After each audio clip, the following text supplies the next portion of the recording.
Daniel, capítulo 1. Era o 3º ano do reinado de Joaquim em Judá, quando o rei Nabucodonosor da Babilônia declarou guerra a Jerusalém e sitiou a cidade. O Senhor entregou o rei Joaquim de Judá nas mãos dele, com alguns utensílios do templo de Deus. Nabucodonosor levou o rei e os utensílios para a casa do tesouro do seu Deus, na terra da Babilônia, a antiga Sinear. O rei ordenou a Aspenaz, chefe de pessoal do palácio, que escolhesse alguns israelitas da família real e da nobreza, jovens que fossem saudáveis e de boa aparência, inteligentes e de boa formação, de potencial para cargos de liderança no governo, gente de elite, e lhes ensinasse a língua e a cultura da Babilônia. O rei ordenou também que servissem a eles o mesmo cardápio do rei. Comiam do bom e do melhor e o mais fino vinho. Depois de 3 anos de treinamento, assumiriam cargos na corte do rei. 4 homens de Judá, Daniel, Ananias, Misael e Azarias, estavam entre os escolhidos. O chefe de pessoal do palácio deu a eles nomes babilônicos. Daniel passou a chamar-se Beltesazar. Ananias foi chamado Sadraque. Misael foi chamado Mesaque. E Azarias foi chamado Abed-nego. Mas Daniel decidiu que não iria ficar impuro com a comida do rei, nem beber o vinho dele. Por isso pediu ao chefe de pessoal do palácio que o autorizasse a não comer do cardápio do rei. Pela graça de Deus, o chefe de pessoal do palácio gostou de Daniel e autorizou, mas o advertiu. Tenho medo que meu senhor o rei possa fazer. Foi ele quem determinou esse cardápio. E se perceber que vocês não estão saudáveis como os outros, vai pedir minha cabeça. E então Daniel apelou ao responsável que havia sido designado pelo chefe de pessoal do palácio para cuidar dele, de Ananias, Misael e Azarias.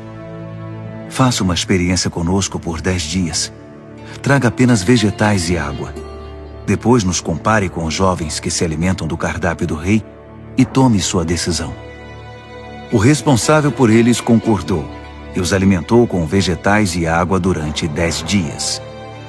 Ao final dos 10 dias, eles tinham aparência melhor e pareciam mais saudáveis que todos os outros.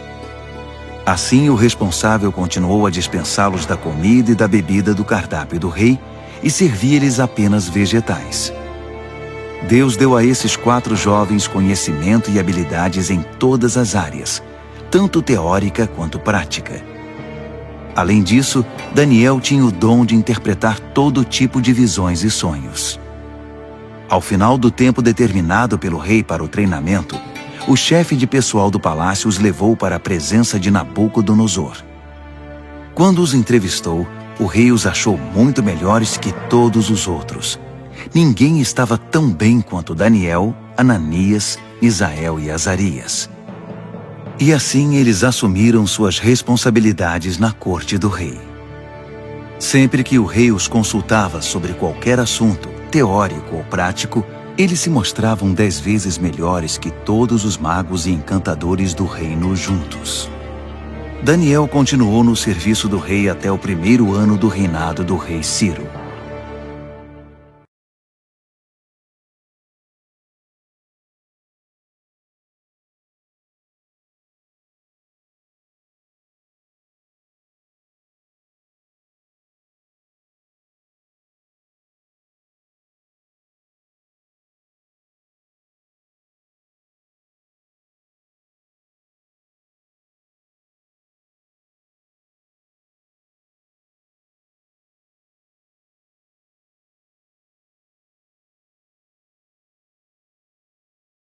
Daniel, capítulo 2.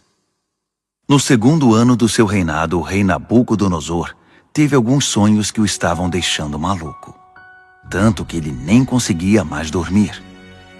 Chamou então todos os magos, encantadores, feiticeiros e astrólogos da Babilônia para que interpretassem seus sonhos. Quando estavam todos na presença do rei, ele disse: Tive um sonho e não consigo tirá-lo da cabeça. Não vou conseguir dormir até saber o que significa. Os astrólogos, falando em aramaico, disseram: Que o rei viva para sempre. Conte-nos o sonho e vamos interpretá-lo. O rei respondeu: Meu decreto é este. Se vocês não conseguirem me dizer qual é o sonho e me dar a interpretação, vou fazer picadinho de vocês e destruir suas casas. Mas se me contarem o sonho e derem a interpretação, vou encher vocês de presentes e serão muito honrados. Então, digam-me qual foi o sonho e me deem a interpretação. Eles responderam: Vossa Majestade, por favor, conte-nos o sonho. Então daremos a interpretação. Mas o rei disse: Eu sei o que vocês estão tentando fazer. Vocês só querem ganhar tempo. Sabem que estão numa enrascada, e se não conseguirem me contar o sonho, estarão numa fria. Estou até vendo. Vocês vão inventar uma história qualquer e me enrolar até que eu mude de ideia. Nada disso. Primeiro me contem o sonho, e então vou saber se são capazes de me dar a interpretação ou se estão só me enrolando. Os astrólogos responderam: Ninguém em nenhum lugar do mundo pode fazer o que o rei está pedindo. E nenhum rei jamais pediu uma coisa dessas a nenhum mago, encantador ou astrólogo.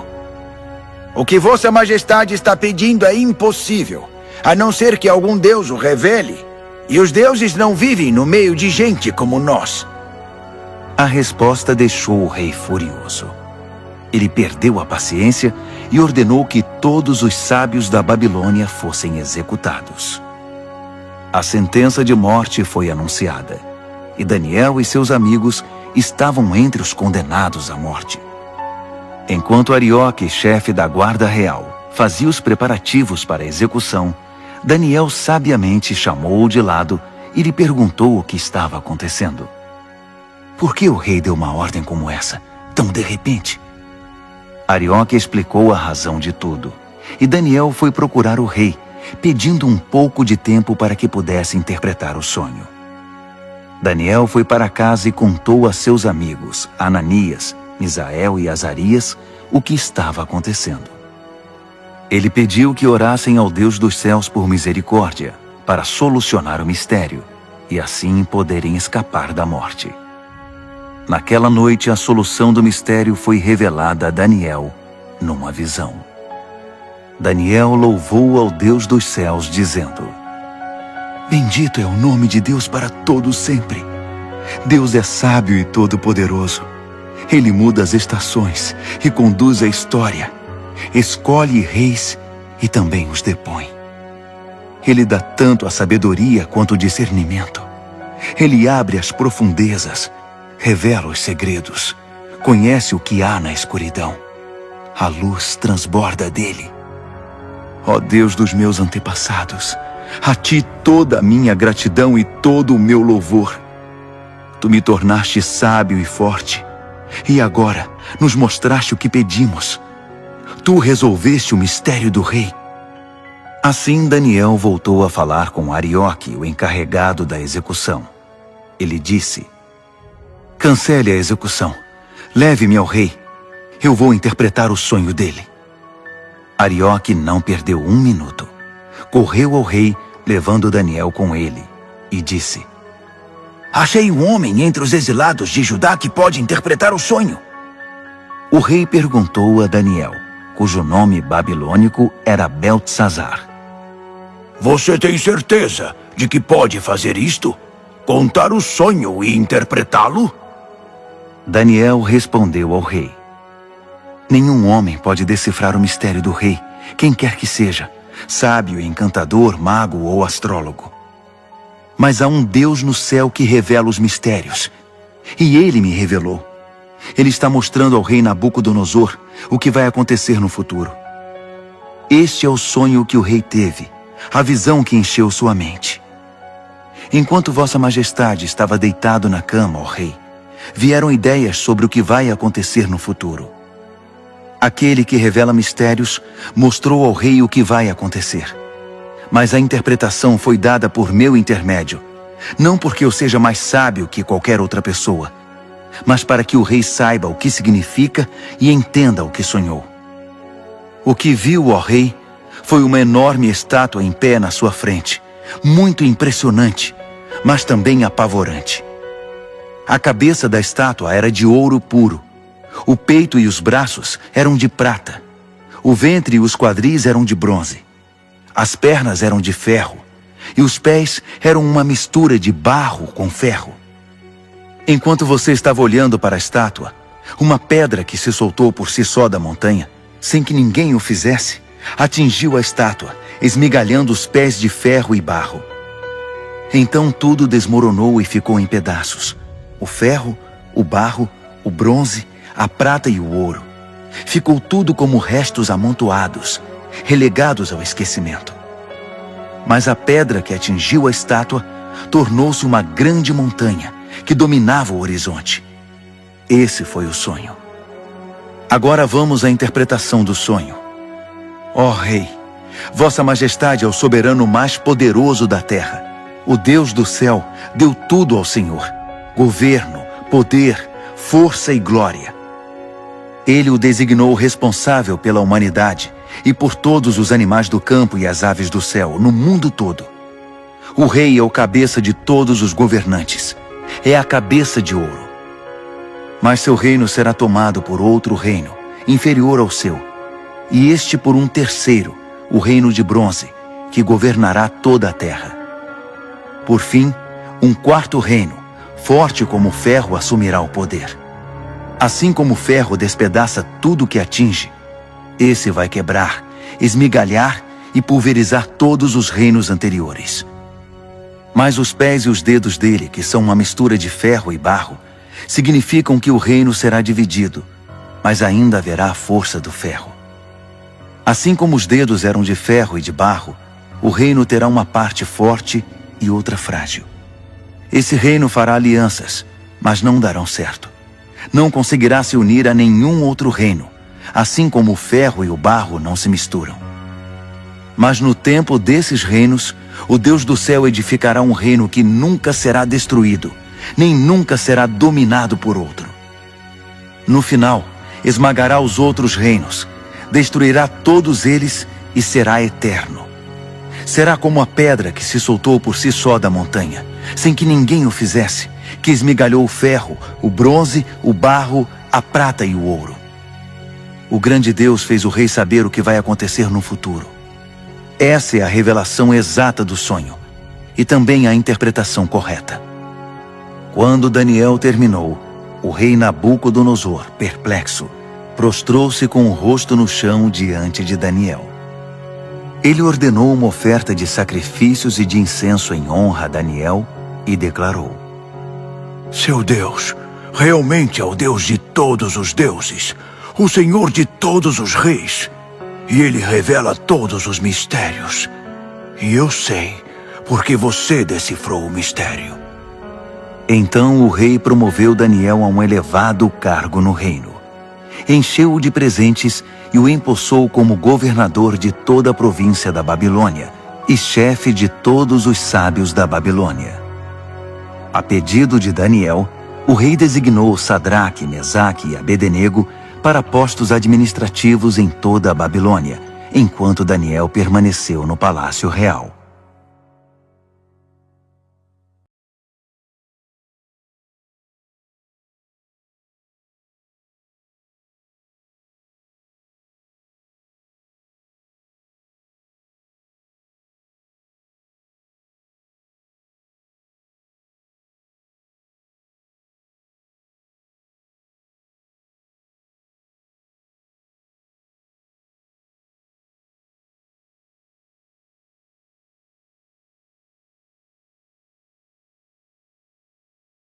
Daniel, capítulo 3.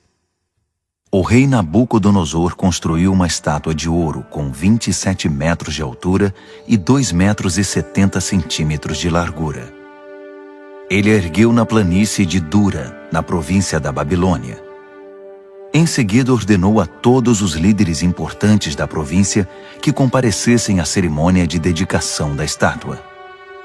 Todos vieram para a cerimônia e tomaram seus lugares diante da estátua que Nabucodonosor havia erguido. Um arauto apareceu e proclamou em voz alta: Atenção, todos! Ouçam vocês de todas as raças, cores e crenças! Quando ouvirem o som da trombeta, do pífaro, da cítara, da harpa, do saltério e da flauta dupla, dobrem os joelhos e adorem a estátua de ouro que o rei Nabucodonosor ergueu. E quem não se ajoelhar, não adorar a estátua, não importa quem seja, será lançado imediatamente na fornalha. O som começou a tocar.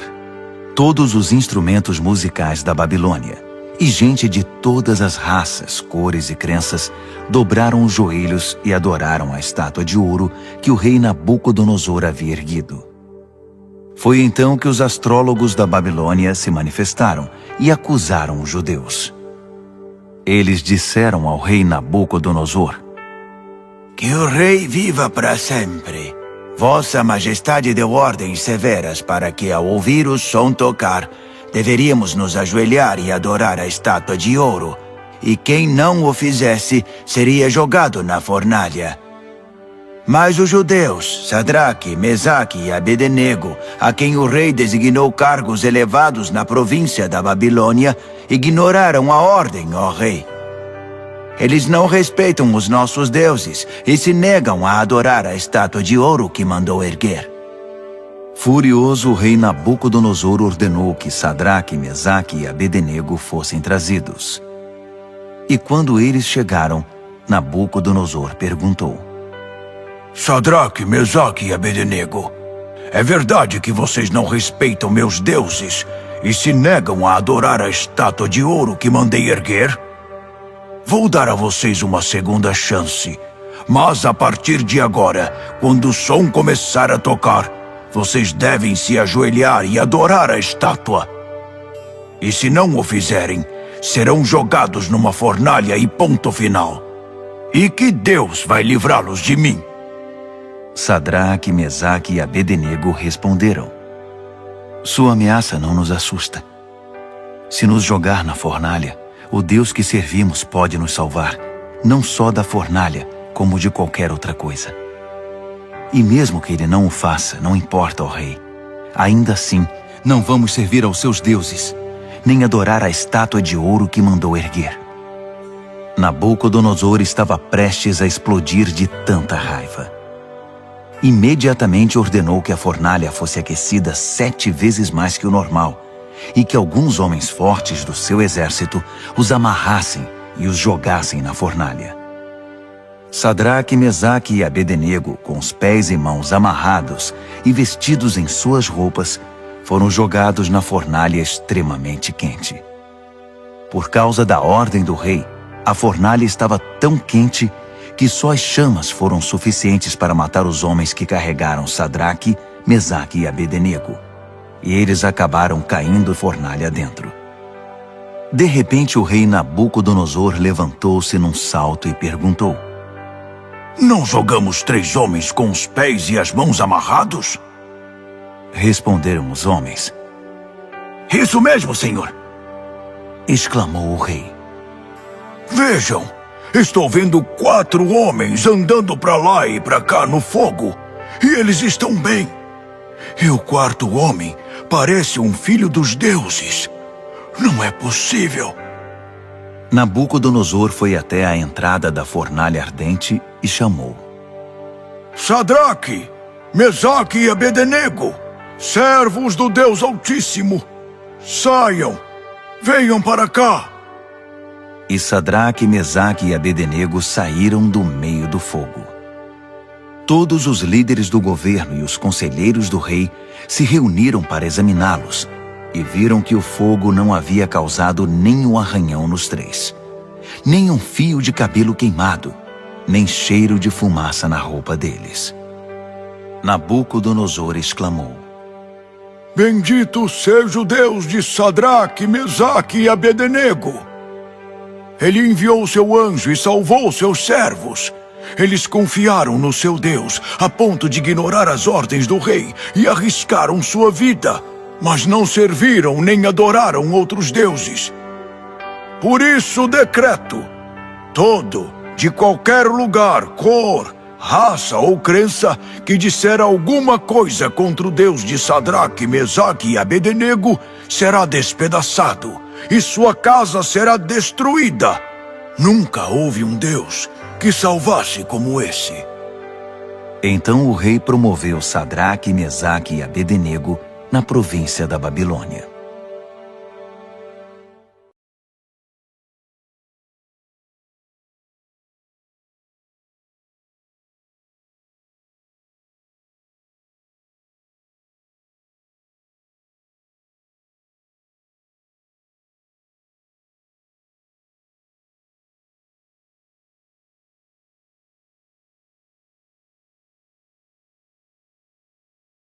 Daniel, capítulo 4. O rei Nabucodonosor a todos, de todas as raças, cores e crenças do mundo. Paz e prosperidade a todos. É um privilégio contar a vocês os grandes milagres que o Deus Altíssimo fez por mim. Seus milagres são impressionantes e suas maravilhas surpreendentes. Seu reino dura para sempre e seu governo soberano é eterno. Eu, Nabucodonosor, vivia tranquilo no meu palácio, mas tive um sonho, quase um pesadelo, que me deixou abalado. Mandei buscar todos os sábios da Babilônia para que interpretassem o sonho. Quando todos estavam reunidos, magos, encantadores, astrólogos e adivinhos, contei-lhes o sonho, mas ninguém conseguiu dizer o significado. Mas veio Daniel, um homem cheio do Espírito Santo Divino, e contei a ele o sonho. O seu nome babilônico é Beltesazar, assim chamado em homenagem ao meu Deus. Beltesazar, eu disse, chefe dos magos, sei que você é um homem cheio do Espírito Santo Divino, e que não há mistério que você não consiga desvendar. Ouça este sonho que eu tive e interprete-o para mim. Isto foi o que vi deitado na minha cama. Havia uma grande árvore no centro do mundo. Eu olhei e a árvore cresceu, tornando-se maior ainda. Seu topo alcançava o céu e era visto de todos os lugares da terra. Suas folhas eram belas e seus frutos fartos, produzindo comida suficiente para todos. Os animais se abrigavam debaixo dela e as aves faziam ninhos nos galhos. Todo mundo dependia dela. E enquanto eu ainda estava deitado, vi também isto. Um anjo desceu do céu e ordenou: derrubem a árvore, cortem seus galhos, arranquem suas folhas e espalhem seus frutos. Caçem os animais que estão debaixo dela e espantem os pássaros de seus galhos, mas deixem o toco e as raízes presos com ferro e bronze junto à relva do campo. Deixem que ele seja molhado pelo orvalho do céu e se alimente de capim com os animais.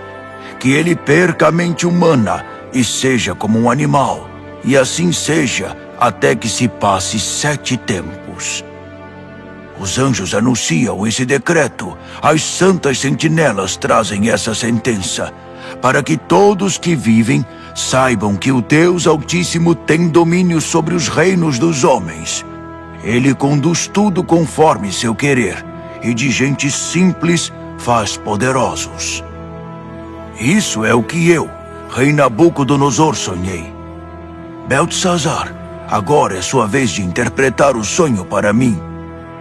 Ninguém entre os sábios da Babilônia conseguiu ver sentido algum nele, mas tenho certeza de que você pode interpretá-lo, pois é cheio do Espírito Santo Divino. Daniel, Beltesazar, ficou tão apavorado por um momento que nem conseguia falar. Disse o rei: Beltzazar, fique calmo. Não deixe que o sonho e a interpretação o assustem. Disse Beltzazar. Meu senhor, gostaria que esse sonho fosse sobre seus inimigos e a interpretação para seus adversários. A árvore que você viu e que cresceu e ficou tão alta que o topo alcançava o céu, visível dos 4 cantos da terra. A árvore de folhagem viçosa e fartos frutos, suficiente para todos. A árvore sob a qual os animais buscavam refúgio e na qual as aves faziam seus ninhos. É o Senhor, ó Rei. Vossa Majestade é a árvore. Você cresceu e ficou forte. Sua Majestade atinge o céu e seu governo se estende aos 4 cantos da terra.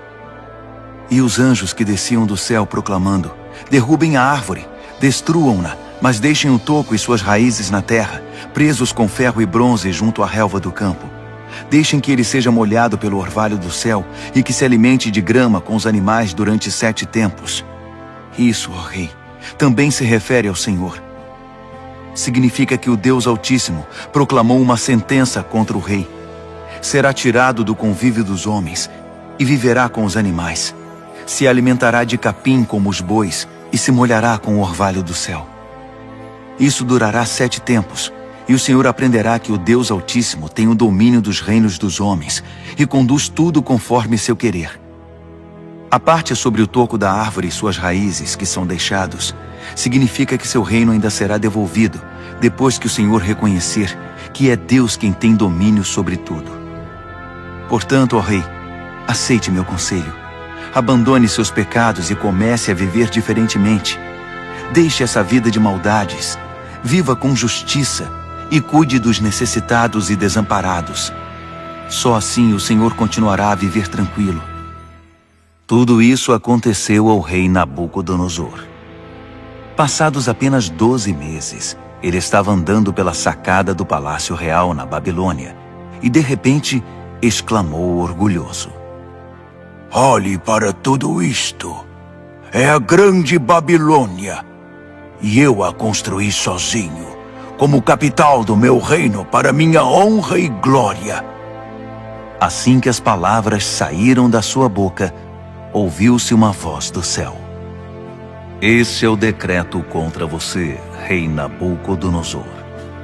Seu reino foi tomado de você. Você será tirado do convívio dos homens. Viverá com os animais do campo e comerá capim como boi. A sentença é para 7 tempos, o suficiente para você aprender que o Deus Altíssimo tem domínio sobre os reinos dos homens e põe no trono quem ele quer. Isso aconteceu imediatamente. Nabucodonosor foi tirado da convivência dos homens, comeu capim como boi e se molhou com o orvalho do céu. Seu cabelo cresceu como as penas da águia, suas unhas como as garras do falcão. Ao final daquele período, eu, Nabucodonosor, olhei para o céu, recobrei o juízo e bendisse o Deus Altíssimo, agradecendo e glorificando ao Deus que vive para sempre. Seu domínio dura para sempre, seu reino nunca será decadente.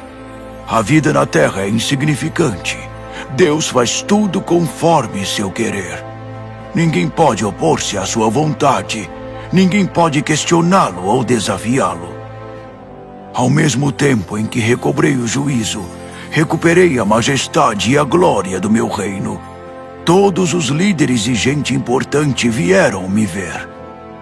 Fui restabelecido como rei no meu reino e me tornei maior que antes. E é por isso que eu, Nabucodonosor, canto e louvo ao Rei do céu. Tudo o que ele faz é justo, e ele o faz da maneira certa. Ele sabe como tratar gente orgulhosa e tem o poder para torná-los humildes.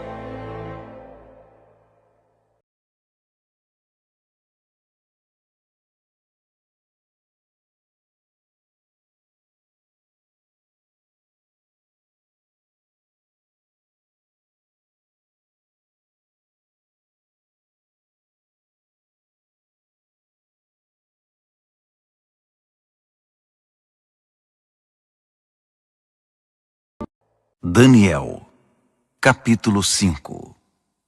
O rei Belsazar convidou 1000 de seus nobres para um grande banquete. O vinho era muito bem servido. Então Belsazar, que já estava alto por causa do vinho, ordenou que as taças de ouro e prata que seu pai Nabucodonosor havia tomado do templo de Deus em Jerusalém fossem trazidas para que ele, seus nobres, suas mulheres e concubinas pudessem beber nelas. Quando as taças de ouro e prata foram trazidas, o rei, os nobres e aquelas mulheres começaram a usá-las. Beberam seu vinho e, já bêbados, louvaram seus deuses de ouro, prata, bronze, ferro, madeira e pedra. Naquele exato momento, os dedos de uma mão humana apareceram e começaram a escrever na parede rebocada do palácio, na parte mais iluminada. Quando o rei viu a mão escrevendo na parede, ficou pálido, muito assustado. Suas pernas ficaram bambas, tremiam sem parar, e os joelhos batiam um no outro. Ele gritou para que chamassem os encantadores, os astrólogos e os adivinhos, e prometeu: Quem conseguir ler esta escrita na parede e me disser o que significa, será famoso e rico. Ganhará um manto de púrpura e uma bela corrente de ouro, e será o terceiro mais importante do reino. Todos tentaram, mas ninguém conseguiu enxergar um sentido nas palavras escritas na parede. Ninguém conseguia entender o que estava escrito, muito menos interpretá-lo. Então o rei ficou apavorado, pálido, em completo estado de choque. Os nobres também estavam em pânico.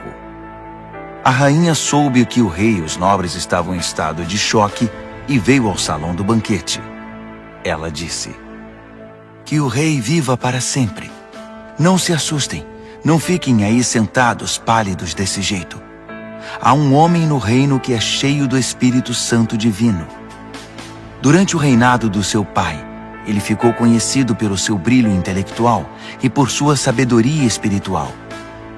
Ele era tão capaz que seu pai, o rei Nabucodonosor, fez dele o chefe de todos os magos, encantadores, adivinhos e astrólogos. Não havia ninguém como ele. Ele conseguia fazer qualquer coisa: interpretar sonhos, decifrar mistérios, explicar enigmas. Seu nome é Daniel, mas o rei mudou o nome dele para Beltesazar. Mande chamar Daniel. Ele vai ler o que está escrito aí. Assim Daniel foi chamado. O rei perguntou: Você é Daniel, que foi um dos exilados que meu pai trouxe de Judá? Já ouvi falar que você é cheio do Espírito Santo, tem uma mente brilhante e é incrivelmente sábio. Os sábios e encantadores foram trazidos aqui para ler esta escrita na parede e interpretá-la, mas nenhum deles conseguiu ler nada. Mas ouvi dizer que você interpreta sonhos e decifra mistérios. Então, se você conseguir ler e interpretar, será um homem famoso e rico. Ganhará o manto de púrpura e uma bela corrente de ouro, e será o terceiro mais importante do reino. Daniel respondeu ao rei: Pode ficar com os presentes ou dá-los a outra pessoa. Mas vou ler a escrita para o rei e interpretar seu significado. Ouça, ó rei, o Deus Altíssimo deu a seu pai Nabucodonosor um grande reino e uma gloriosa reputação. Deus o fez muito poderoso, e pessoas de todos os lugares, de toda raça, cor ou crença, se sentiam intimidadas por ele.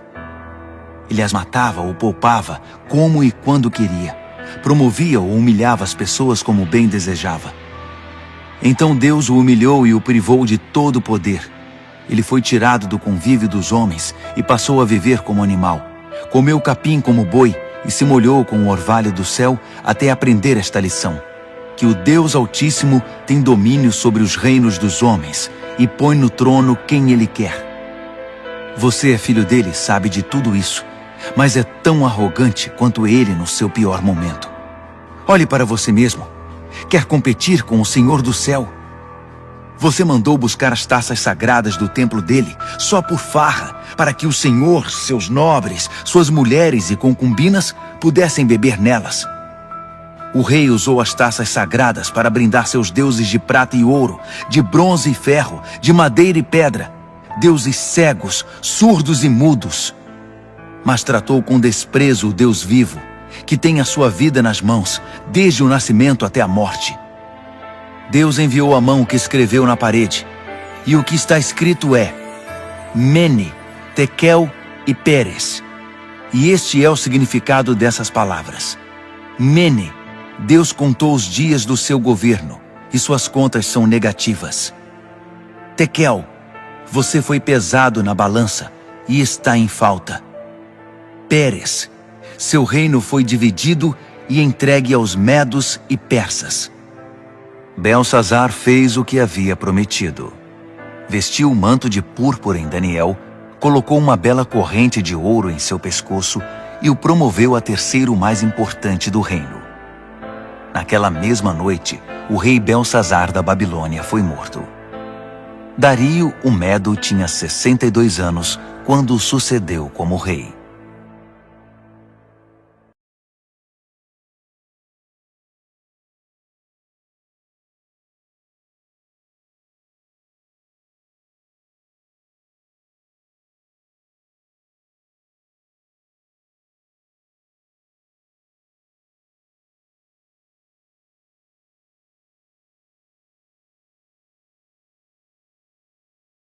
Daniel, capítulo 6. Dario reorganizou seu reino. Ele designou 120 governadores para administrar todas as províncias do reino. Sobre eles havia 3 ministros, e um deles era Daniel. Os governadores se dirigiam aos ministros, que tinham a responsabilidade de manter tudo em ordem.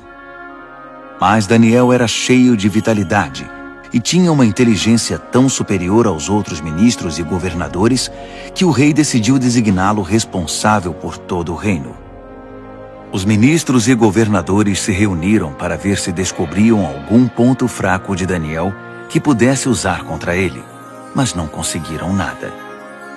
Ele era exemplar e absolutamente confiável. Não conseguiram achar nenhuma evidência de negligência ou má conduta.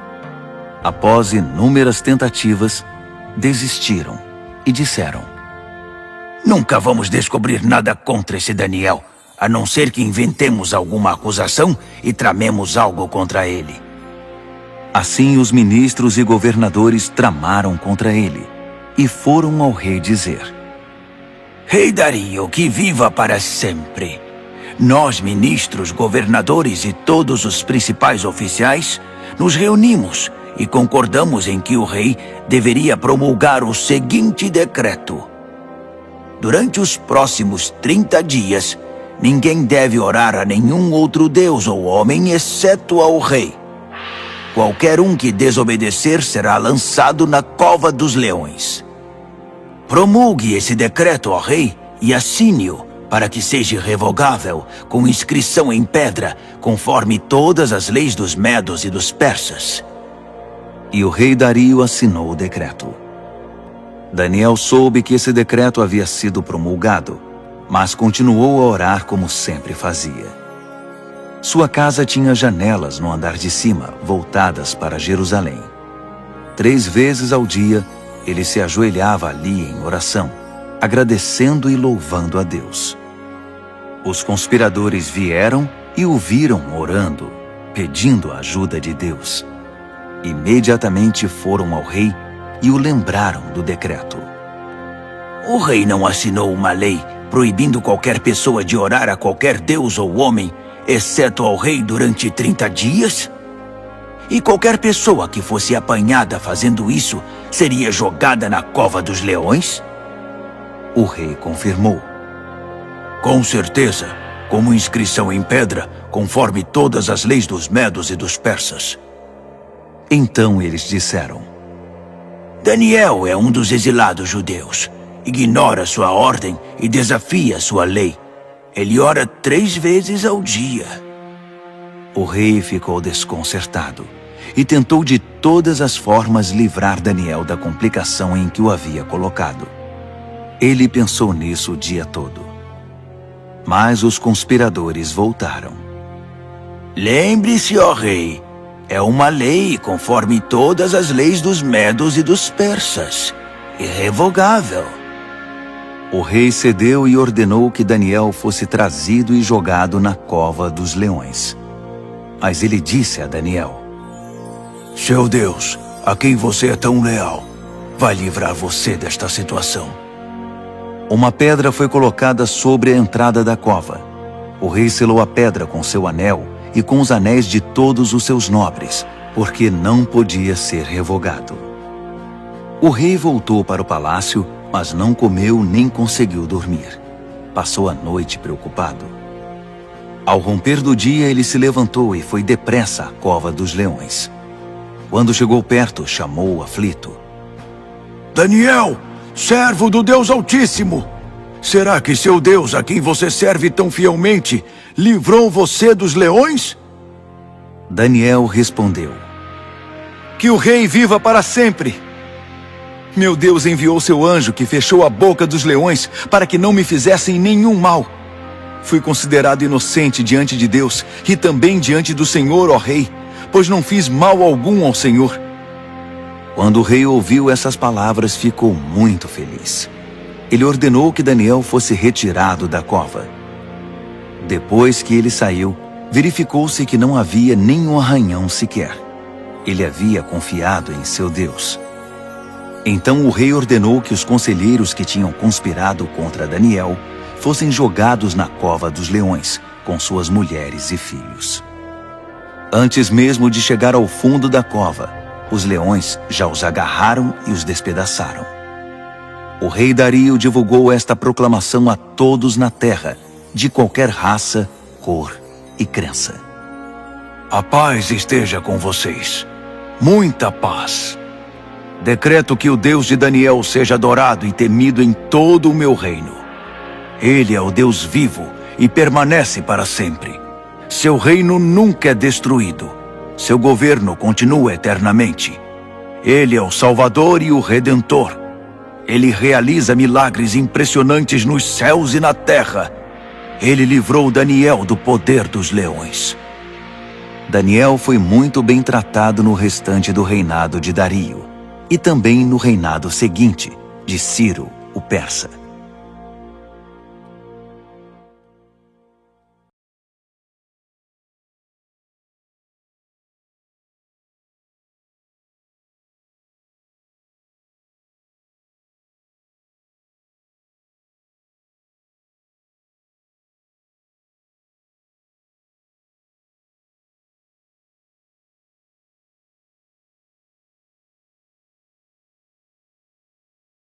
Daniel, capítulo 7.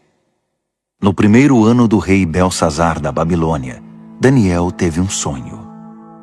O que ele viu enquanto dormia o apavorou. Um verdadeiro pesadelo. E ele escreveu seu sonho. No meu sonho, naquela noite, vi os 4 ventos dos céus soprando e formando uma grande tempestade no mar. 4 animais enormes, diferentes uns dos outros, subiam do mar. O primeiro animal parecia um leão, mas tinha asas de águia. Enquanto eu observava, suas asas foram arrancadas. Ele foi levantado e ficou de pé como um homem. Em seguida, deram-lhe um coração humano. Depois vi um segundo animal, que parecia um urso. Ele se levantou, segurando 3 costelas nas mandíbulas, e recebeu esta ordem: ataque, devore tudo, encha a barriga. Em seguida vi outro animal. Parecia um leopardo. Tinha 4 asas como de pássaro nas costas. Esse animal tinha 4 cabeças e recebeu autoridade para governar. Depois disso, um 4º animal apareceu no meu sonho. Esse era apavorante, medonho. Tinha enormes dentes de ferro, triturava e devorava suas vítimas. Qualquer coisa que sobrava no chão, ele pisava e esmagava. Era diferente dos outros animais, um verdadeiro monstro. E tinha 10 chifres. Enquanto eu observava os chifres, tentava imaginar o que significavam. Nasceu nele outro chifre, mas este era pequeno. 3 dos chifres que já tinha foram arrancados para dar lugar a ele.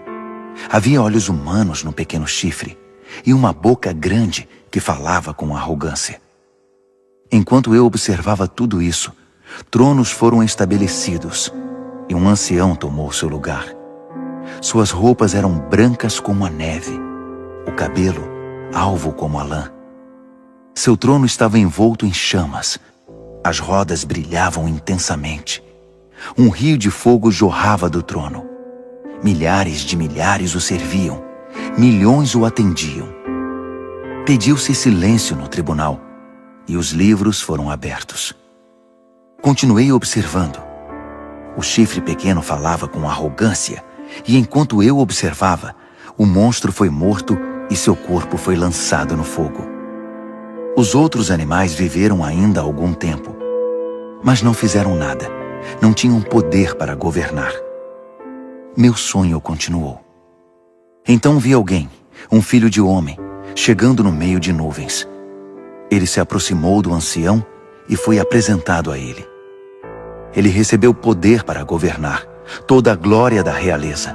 Todas as raças, cores e crenças lhe serviram e o adoraram. Seu reinado será para sempre, não terá fim. Seu governo real nunca será destruído. Mas quanto a mim, Daniel, fiquei perturbado. As visões me deixaram apavorado. Por isso eu me aproximei de alguém que estava perto e perguntei o significado de tudo aquilo. E ele me deu a interpretação. Esses 4 animais enormes, disse ele, significam 4 reinos que aparecerão na terra. Mas a certa altura, o povo santo do Deus Altíssimo receberá o reino e o manterá para sempre. Sim, para sempre. Mas eu queria saber mais. Estava curioso sobre o 4º animal, aquele que era tão diferente dos outros, o monstro medonho com os dentes de ferro e garras de bronze, que engolia o que despedaçava e pisoteava tudo o que via pela frente. E eu queria saber também a respeito dos 10 chifres e do chifre pequeno que nasceu, ocupando o lugar de 3 dos primeiros chifres. Esse novo chifre tinha olhos e com sua boca grande falava de forma arrogante, dominando os outros chifres. Observei que esse chifre fazia guerra contra o santo povo de Deus e levava vantagem sobre eles. Mas o ancião interveio e decidiu a favor do povo do Deus Altíssimo. No final, o povo santo de Deus assumiu o controle do reino. A pessoa que estava perto de mim explicou: o 4º animal é o 4º reino que aparecerá na terra. Será diferente dos 3 primeiros, um reino monstruoso que devorará e pisoteará todos à sua volta. Os 10 chifres são 10 reis, um após o outro, que procederão desse reino. Mas então, outro rei aparecerá. Ele será diferente dos reis anteriores. Começará derrubando os outros reis e blasfemando contra o Deus Altíssimo. Ele perseguirá os seguidores do Deus Altíssimo e tentará eliminar a adoração sagrada e a prática da justiça. O santo povo de Deus será perseguido por ele durante um tempo, 2 tempos e meio tempo. Mas quando for feito silêncio no tribunal, o chifre não terá mais o seu poder e será destruído definitivamente. O governo real, a autoridade e a glória de todos os reinos debaixo do céu serão entregues ao povo do Deus Altíssimo, e esse governo durará para sempre. Todos os outros governantes irão servir e prestar obediência a ele. O sonho acabou assim, e eu, Daniel, continuei chocado, como alguém que tinha acabado de ver um fantasma, mas guardei tudo para mim.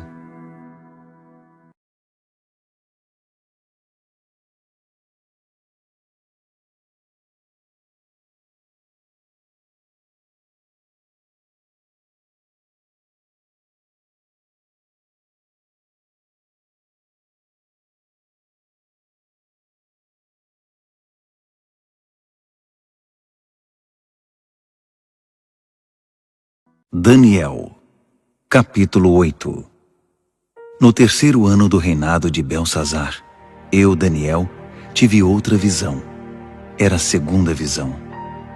Nessa visão, eu me vi em Suzã, a capital da província de Elão, diante do canal Ulai. Ao olhar em volta, fiquei surpreso de ver um carneiro diante de mim. O carneiro tinha 2 chifres enormes, um maior que o outro, mas o chifre maior fui o último a aparecer. Fiquei observando enquanto o carneiro avançava, primeiro para o oeste, depois para o norte e então para o sul. Nenhum animal conseguia enfrentá-lo. Ele fazia o que queria e, todo arrogante, posava de rei dos animais. Enquanto eu observava, tentando entender o significado de tudo aquilo, vi também um bode que tinha um enorme chifre no meio da testa. Ele vinha do oeste e percorreu toda a terra, sem tocar o solo uma única vez. O bode aproximou-se do carneiro de 2 chifres que eu tinha visto antes diante do canal e o atacou ferozmente. Observei enquanto ele, louco de raiva, atacava o carneiro. A violência era tanta que ele lhe quebrou os 2 chifres. O carneiro não conseguiu resistir. O bode o derrubou e o pisoteou. Nada pôde salvar o carneiro.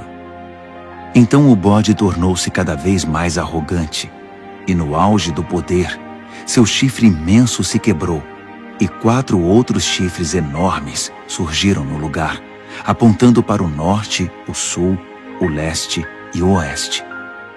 De um desses grandes chifres surgiu outro chifre pequeno, mas o seu poder cresceu até atingir o sul e o leste, e a querida terra prometida.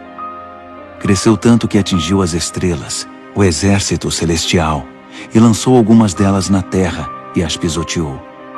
Ele ousou até desafiar o poder de Deus, o príncipe do exército celestial.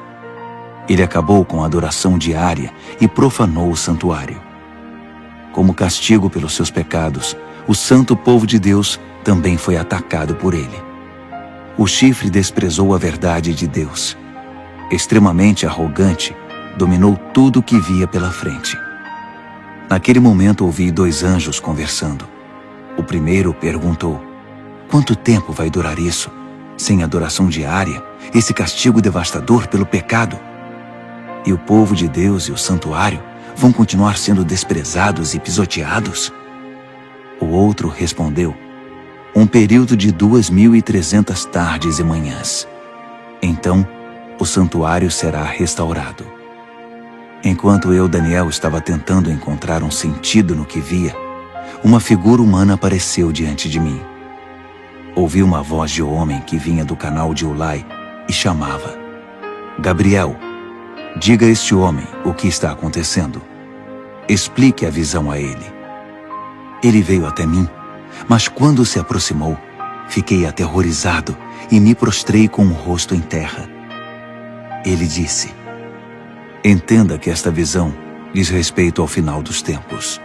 Assim que ele falou, eu desmaiei, com o rosto no chão. Mas ele me despertou e me levantou. Ele continuou: vou contar a você o que vai acontecer nos dias de juízo, pois haverá um fim para tudo isso. O carneiro de 2 chifres que você viu representa os 2 reis dos medos e dos persas. O bode representa o reino dos gregos, e o chifre enorme na testa dele é o primeiro rei. Os 4 chifres que surgiram no lugar dele, depois que foi quebrado, são os 4 reis que virão depois dele, mas sem o mesmo poder. Quando o reinado deles estiver no fim e as rebeliões se intensificarem, surgirá um rei cruel, um mestre da maldade. Seu poder aumentará imensamente. Ele será arrogante, de fala autoritária, fazendo exatamente o que quer. Derrubará poderosos e santos por todos os lados. Suas ações criminosas vão se multiplicar. E como vão? Ele vai achar que é invencível e vai se livrar de todos os que cruzarem seu caminho. Mas quando enfrentar o príncipe dos príncipes, será esmigalhado, mas não por mãos humanas. A visão das 2.300 tardes e manhãs é precisa, mas confidencial. Então, mantenha-a em segredo. Refere-se ao futuro distante. Eu, Daniel, acabado, esgotado por alguns dias, finalmente encontrei forças para voltar ao trabalho e tratar dos negócios do rei. Mas continuei apavorado com a visão, pois não conseguia entender coisa alguma.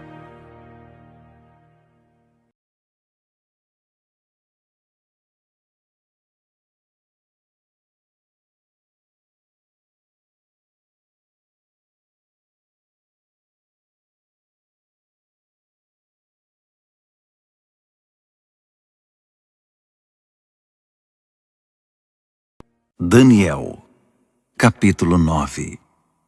Dario, filho de Xerxes, da linhagem dos Medos, tornou-se rei da Babilônia. No primeiro ano do seu reinado, eu, Daniel, meditava nas Escrituras, e de acordo com a mensagem do Eterno ao profeta Jeremias, Jerusalém teria de ficar em ruínas durante 70 anos. Recorri ao Senhor Deus em busca de uma resposta. Orava com dedicação e sinceridade. Jejuava, vestia pano de saco e me ajoelhava nas cinzas. Derramei meu coração e abri minha alma para o Eterno, meu Deus. Ó Senhor, grande e soberano Deus, Tu nunca falhas em cumprir a Tua aliança. Nunca desistes daqueles que Te amam e obedecem ao que ordenas. Mas nós pecamos de todas as formas possíveis. Cometemos pecados terríveis, fomos rebeldes, enganamos e pegamos atalhos para fugir dos Teus caminhos. Fizemo-nos de surdos diante dos Teus servos, os profetas, que pregaram Tua mensagem aos nossos reis e líderes, aos nossos pais e a todo o povo da terra. Tu fizeste tudo certo, Senhor, mas tudo o que temos a apresentar é culpa e vergonha, todos nós, o povo de Judá, os cidadãos de Jerusalém, Israel no exílio e em todos os lugares por onde fomos espalhados, por ter Te traído. Ah, sim, fomos envergonhados publicamente, todos nós, nossos reis, líderes, pais, diante do mundo. Mas foi bem merecido, por causa do nosso pecado. A Tua compaixão é nossa única esperança, ó Senhor, o nosso Deus, porque na nossa rebeldia abrimos mão dos nossos direitos. Não prestamos atenção em Ti quando nos disseste como deveríamos viver, nem obedecemos ao ensinamento proclamado por Teus servos, os profetas. Todos nós em Israel optamos por Te ignorar. Desprezamos Tuas instruções para fazer apenas o que era do nosso agrado. E agora estamos pagando por isso. A maldição expressa claramente na revelação feita a Moisés, servo de Deus, agora está fazendo efeito entre nós. É o salário do nosso pecado contra Ti. Fizeste a nossos governantes o que prometeste fazer. Trouxeste desgraça sobre nós em Jerusalém, a pior já registrada. E como estava escrito na revelação de Deus a Moisés, a catástrofe foi total. Nada foi poupado. Nós nos mostramos obstinados no nosso pecado, sem nunca considerar Tuas orientações, ignorando Tuas advertências. Assim, com razão, deixaste que a desgraça viesse sobre nós com tudo. Tu, ó Eterno, tens todo o direito de fazer isso, pois nós Te ignoramos de maneira persistente, com muita culpa no cartório. Ó Senhor, Tu és nosso Deus, pois livraste Teu povo da terra do Egito numa grande demonstração de poder. O povo ainda fala nisso. Confessamos que pecamos, que vivemos uma vida de maldades. Como sempre tens agido, consertando as coisas e endireitando as pessoas. Por favor, afasta Tua grande ira contra Jerusalém, que é a Tua cidade, Teu santo monte. Sabemos que foi por culpa nossa que isso aconteceu. Tudo por causa do nosso pecado e do pecado de nossos pais. E agora estamos envergonhados diante de todos. Somos motivo de zombaria na nossa vizinhança. Por isso, ouve, ó Deus, esta oração sincera do Teu servo. Tem misericórdia do Teu santuário arruinado. Age de acordo com o que és, não segundo o que somos. Atende nossa oração, ó Deus. Abre os olhos e observa a nossa cidade arruinada, a cidade chamada pelo Teu nome. Sabemos que não merecemos Tua atenção. Nosso apelo é a Tua compaixão. Esta oração é nossa única esperança. Senhor, ouve-nos. Senhor, perdoa-nos. Senhor, olha para nós e faz alguma coisa. Senhor, não nos desprezes. Tua cidade e Teu povo são chamados pelo Teu nome. Defende Teus interesses. Enquanto eu derramava meu coração, confessando meu pecado e o pecado do meu povo Israel, orava e apresentava toda a minha vida diante do Eterno, e intercedia pelo santo monte do meu Deus. Enquanto eu estava mergulhado na oração, Gabriel, o ser semelhante a um homem, aquele que eu tinha visto numa visão anterior, aproximou-se de mim, voando como uma ave na hora da adoração da noite. Ele se pôs diante de mim e disse: Daniel, vim esclarecer as coisas.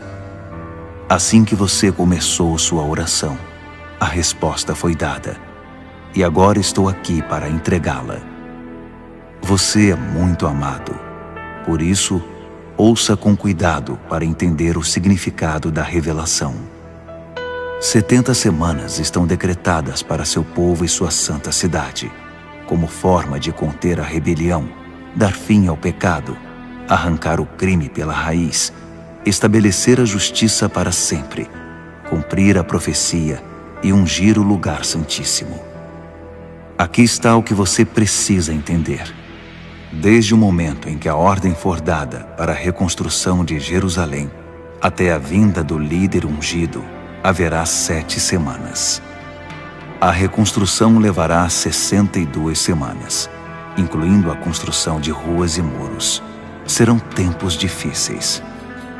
Depois das 62 semanas, o líder ungido será morto. É o seu fim. A cidade e o santuário serão arruinados pelo exército do novo líder que chegar. O fim virá de repente, como uma onda enorme. Haverá guerras até o fim, e a desolação estará na ordem do dia. Então, no período de 1 semana, ele fará muitas alianças importantes. Mas na metade dessa semana, ele acabará com a adoração e as orações.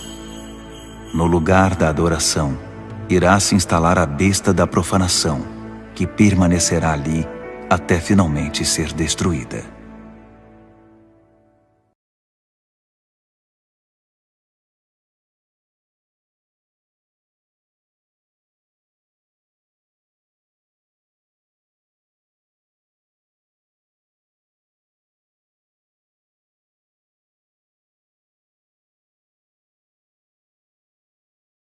Daniel, capítulo 10. No 3º ano do reinado de Ciro, rei da Pérsia, uma mensagem veio a Daniel, cujo nome babilônico era Beltesazar. A mensagem era verdadeira e falava de uma grande guerra. Ele entendeu, pois seu significado veio por revelação. Durante aqueles dias, eu, Daniel, guardei luto por Jerusalém durante 3 semanas. Comi apenas comida simples, sem tempero, e não comi carne nem bebi vinho. Não tomei banho nem me barbeei até que tivessem passado as 3 semanas. No dia 24 do 1º mês, eu estava de pé diante do grande rio, o Tigre. Levantei os olhos e, para minha surpresa, vi um homem vestido de linho, com um cinto de ouro puro na cintura.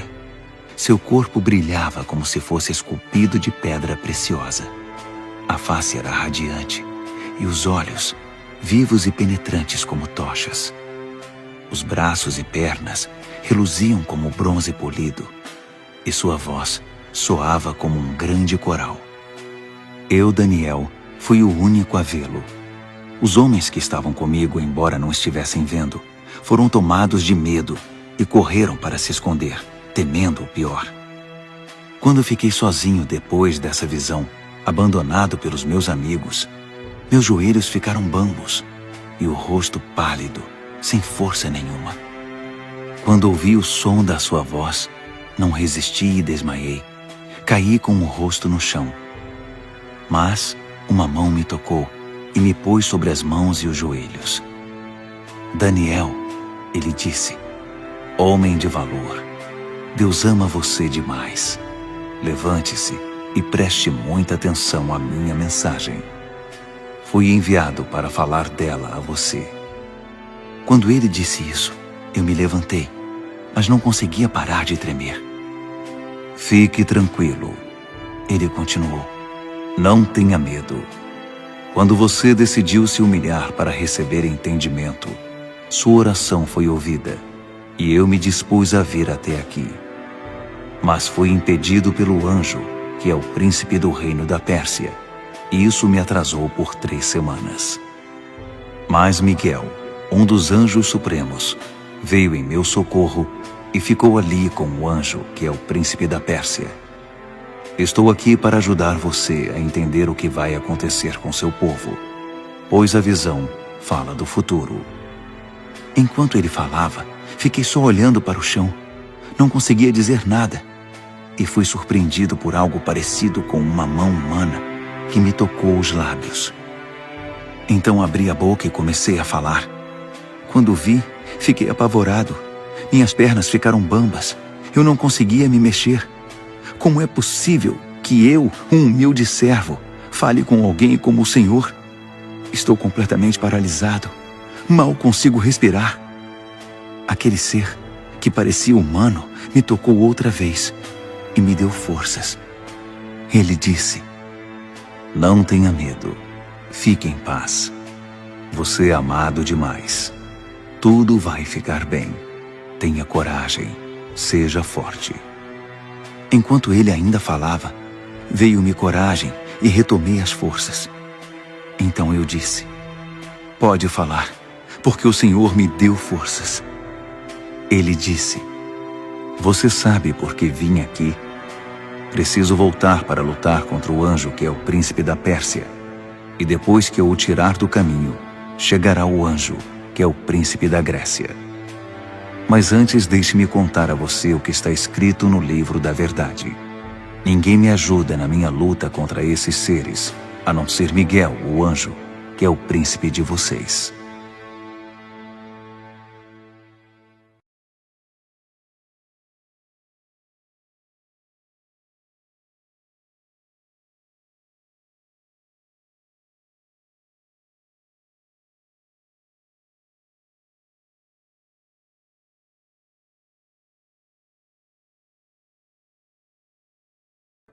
Daniel, capítulo 11. Eu tenho ajudado da melhor maneira possível, desde o primeiro ano do reinado de Dario, rei dos Medos. Mas agora deixe-me dizer como estão as coisas. Outros 3 reis da Pérsia aparecerão, e depois deles um 4º rei, que será muito mais rico que os outros. Quando ele achar que já tem poder suficiente, ganho com sua riqueza, declarará guerra contra o reino da Grécia. Nesse momento, aparecerá um rei poderoso, que dominará um enorme território e conduzirá tudo como bem entender. Mas no auge do seu poder, quando tudo estiver aparentemente bem, seu reino se dividirá em 4 partes: norte, sul, leste e oeste. Mas seus herdeiros não receberão nada. Não haverá continuidade do poder, pois outros o tomarão.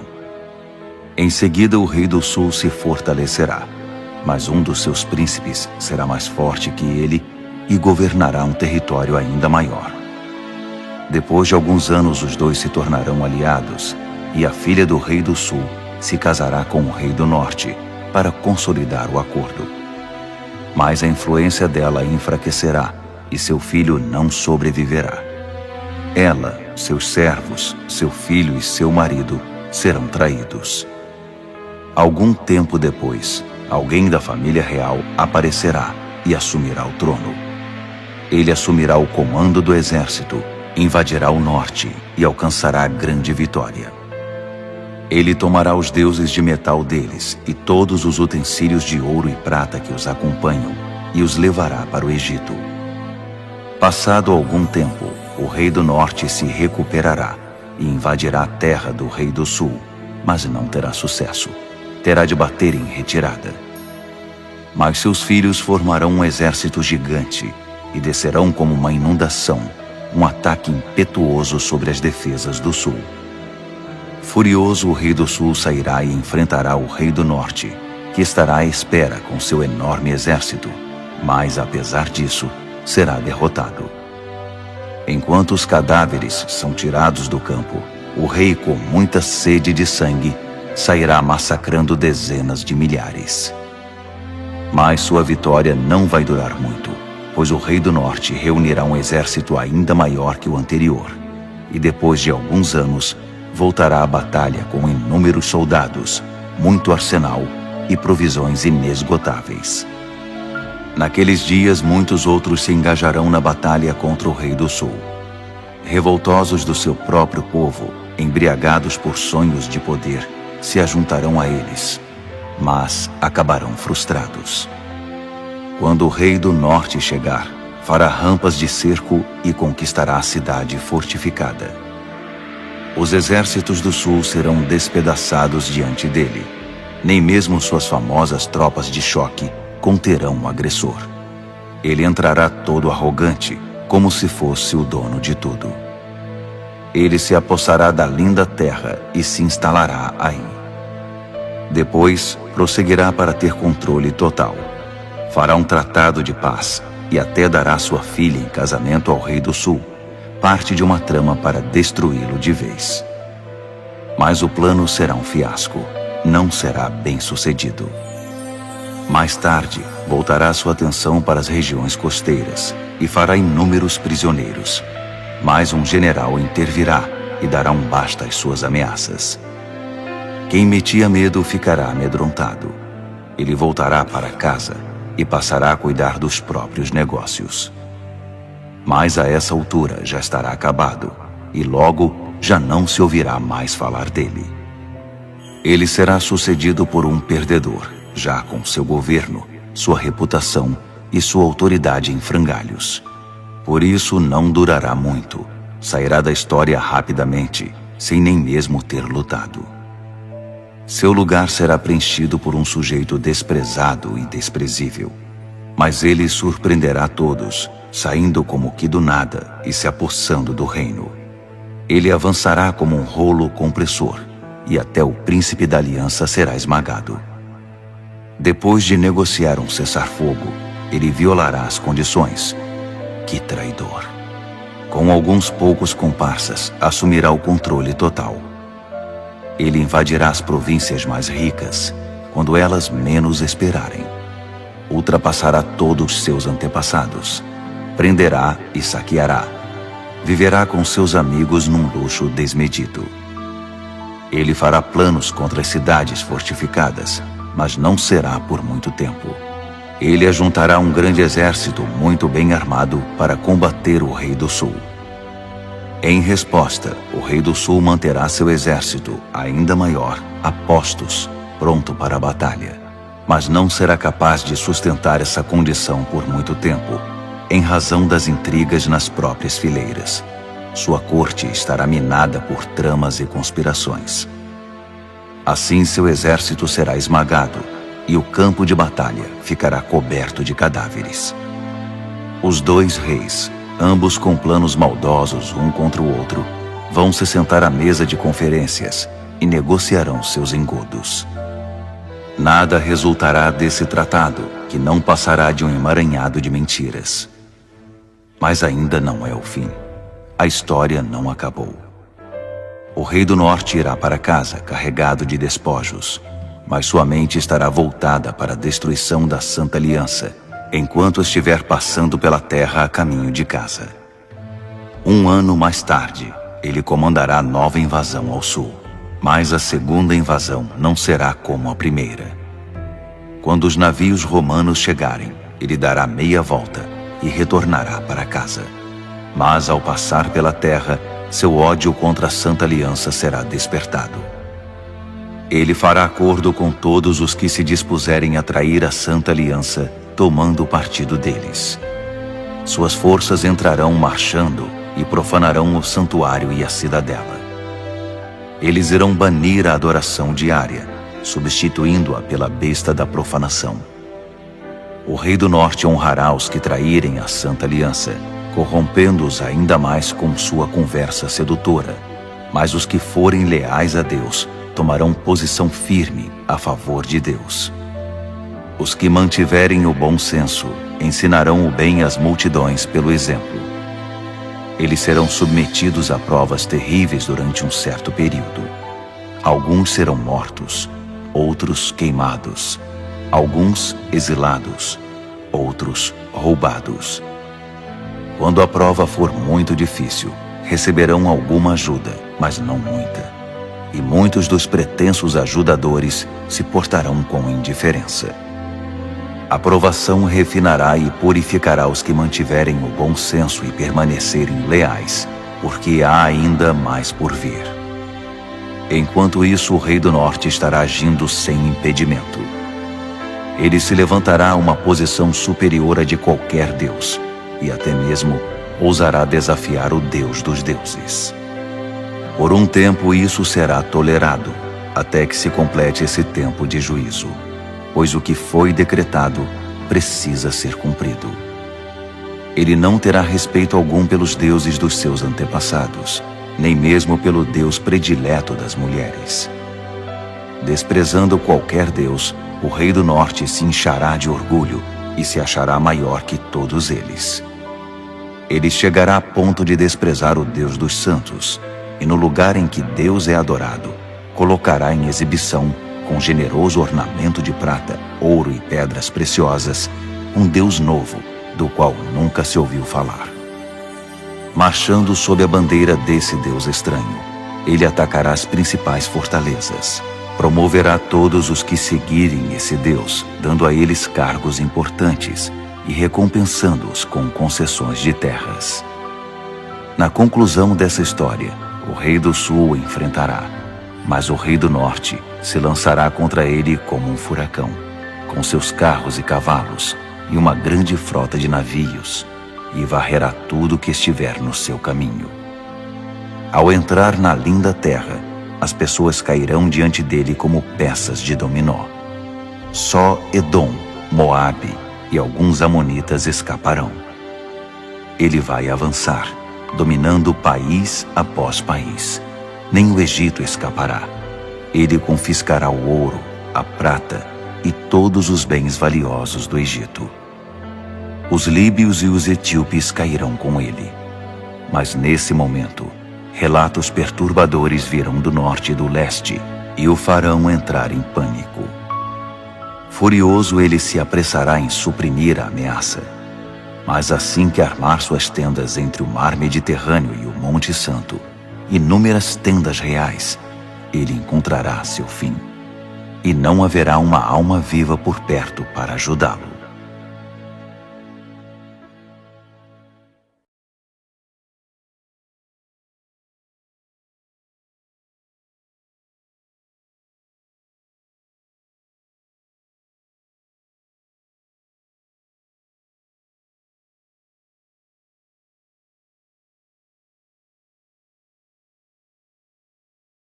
Daniel, capítulo 12. Esse será o momento quando Miguel, o grande anjo, que é o príncipe defensor do seu povo, entrará em cena. Será um tempo de desgraça, a pior desgraça que o mundo já conheceu. Mas seu povo será salvo da desgraça, todos os que tiverem o nome escrito no livro. Uma grande multidão, composta daqueles que já morreram e foram sepultados, acordará. Alguns para a vida eterna, outros para a vergonha eterna. Homens e mulheres que viveram de forma sábia e justa brilharão como a noite sem nuvens, repleta de estrelas. E os que conduziram outras pessoas ao caminho certo brilharão como estrelas para sempre. Este é um relato confidencial, Daniel, para seus olhos e ouvidos somente. Mantenha-o em segredo. Guarde o livro fechado à chave até o final. Nesse ínterim, haverá uma busca frenética para se tentar entender o que está acontecendo. Enquanto eu, Daniel, ouvia tudo isso, apareceram dois seres, um do lado do rio em que eu estava e o outro do outro lado. Um deles perguntou a um terceiro homem vestido de linho que estava acima das águas do rio: até quando vai continuar essa história intrigante? O homem vestido de linho, que estava acima das águas do rio, levantou as mãos para o céu. Ouvi quando ele jurou solenemente pelo Eterno que seria um tempo, 2 tempos e meio tempo, e que quando o opressor do povo santo fosse derrubado, a história chegaria ao seu final. Ouvi tudo isso claramente, mas não entendi.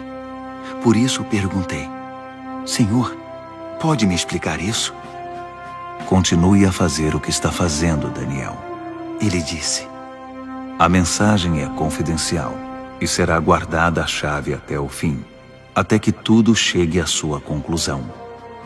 O povo será purificado e renovado, mas os maus continuarão sendo maus, sem ter a menor ideia do que está acontecendo.